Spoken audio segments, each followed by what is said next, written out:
Channel को subscribe करना न भूलें। एक रामपुर नाम का गांव था। वही बगल में बहुत बड़े और घने जंगल में एक हाथी रहता था। वह किसी से नहीं डरता था और खुद को बड़ा शक्तिशाली और बलवान मानता था। गांव में एक कुत्ता भी था। वह कुत्ता छोटा और काफी होशियार था।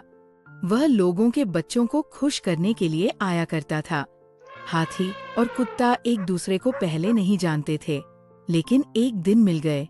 वे दोस्ती करने लगे और अच्छी तरह से बातचीत करने लगे। हाथी ने कहा, मुझे बहुत खुशी हुई कि मैं तुम्हें मिला। मैं शायद दुनिया का सबसे बड़ा और ताकतवर जानवर हूँ।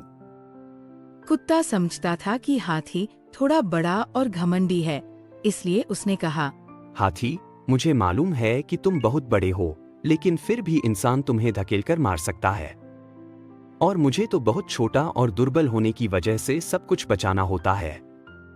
हाथी इस पर हंसते हुए कहा,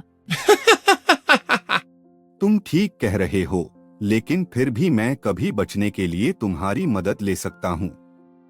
मैं तुम्हें अपनी शक्ति और ताकत से बनाया गया हूँ।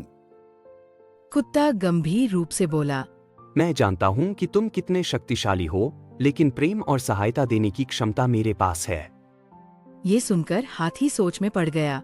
वो समझ गया कि शक्ति और ताकत के बावजूद प्रेम और मदद कुछ भी नहीं होते हैं। हाथी ने खुद को आजमाकर देखने का फैसला किया और वह बच्चों के संगीतायन में से एक साझा करने के लिए खुद को मंडराने लगा। ये देखकर कुत्ता बहुत खुश हुआ और उसने कहा, हाथी, तुमने सबके दिल जीत लिए हैं।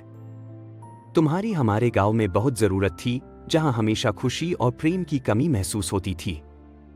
हाथी बहुत खुश हो गया क्योंकि उसने समझ लिया था कि हाथी और कुत्ता एक ही गुण रखते हैं, प्रेम और सहायता देने की क्षमता। ये बात हाथी के जीवन में एक महत्वपूर्ण सीख थी कि शक्ति और ताकत से भी बढ़कर प्रेम और सहायता का महत्व होता है। चैनल को सब्सक्राइब करना न भूलें।